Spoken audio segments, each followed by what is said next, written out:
It's Sunday, September 18th, 2022. This is part two of continuation of yesterday's reading, How Wally, ALGERNON, Gregory Met His Muse, part two. I left that bursar shit behind me and with new address in hand headed straight for the Colorado hotel. In situations like this, I have been blessed with a single-mindedness. The sole thought in mind was finding the hotel and settle in the place where I would live at least for the next 4 years. Feelings then were not unlike feelings that would await me when I would be homeless and found refuge in the Peacock Cafe with the angels, waitress Dazzy and Anna of Sweden. Forward and survive. 106, here it is, in the middle of the block, a few blocks from the university proper, outside its south gate perimeter. I would be part of a great university and part of a great city at one and the same time. A 4-story attached brownstone, brown I recall, weathered, warm like the city and the classics. If foreboding has a color, it was the color of my new address. Up a few outer steps, open outer door, then down a long hallway to reception's box-like office.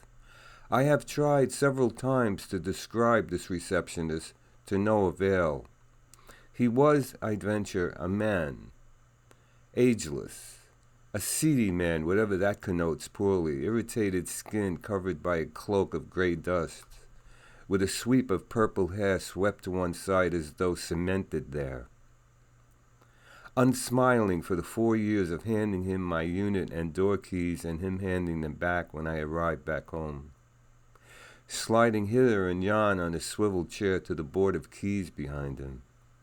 He looked at my admittance sheet, digested Walter, ALGERNON, Gregory, swiveled around, reached to his board of keys, took down a set and handed them to me. First floor, unit 2, this is your unit key. This smaller key is your room key. This odd-looking key is your bathroom key. Each unit has 6 rooms with a common bathroom with a door you can lock and a common kitchen which does not have a door. It was late summer 1958, and I was about to live in a commune even before I'd heard of the hippie communes which sprung up, if memory serves, generally during the 1960s and 70s out in California. Freewheeling agrarian communes. Hard to imagine a purely living commune hidden inside a great metropolis of millions of people, a gem of a commune not of the inhabitants' initial doing, but of a prominent Northeast university. Students accepting of it immediately because you are young and stupid and have to have a place to live. Approximately 18 years of age, of decent health, future unknown. I did not have a so-called major or field of study. Living in a fantastic shithole with a telephone and one phone number for 6 occupants. Hello, may I speak to Beck? Certainly, one moment, please. Beck, phone for you. Where for $8 a week, Alice May cleaned your room and allowed a peek down her dress. We're up on the 4th floor. Frank Space walked around in space and several times a semester traveled to Copenhagen and brought back a communal batch of hashish and marijuana.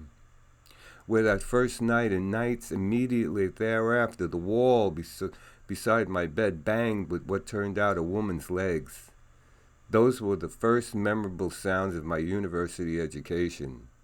A great woman and my first proper love of being fucked against the common wall of our rooms. Boom, bang. Listen carefully, you may learn something. Where you would encounter the odd and the freakish, the unexpected, where one day she invited me to her room. She spoke about her father and brother in Tennessee in the dry cleaning business. She was a blues singer with the traveling Buddy Rich band. Her skin, her hair was exactly the same color of the guy down in Setrin room. Look up to her ceiling, and all around on a shelf, wine bottles filled with piss. I kicked them up to the 4th floor, she told me. A circumference of wine bottles filled with her last lover's urine. I had sordid shoes to fill. You couldn't smell them from up there, but you could imagine them.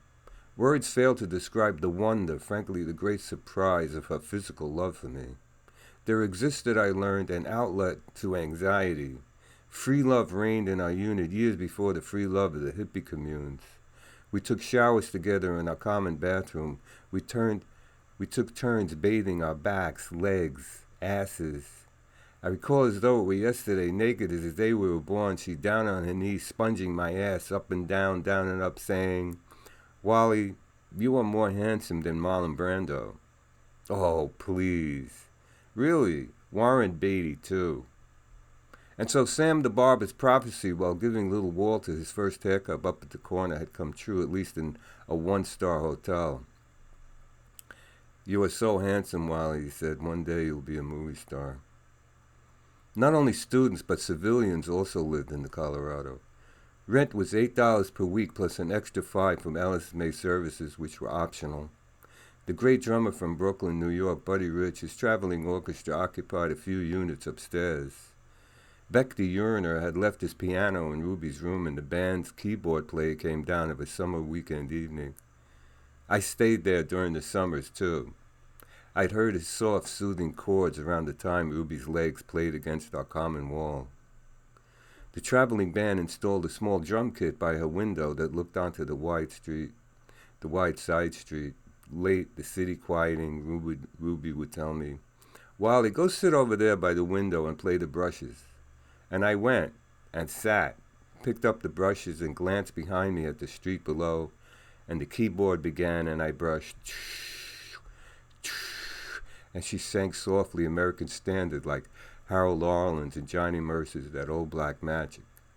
And down I go, round and round I go, while sitting with her fair legs up against her headboard, free of everything, including pants. Our sounds, our love filtered out to the hot Broadway summer nights. Thank you. See you next time. Have a good, wonderful day.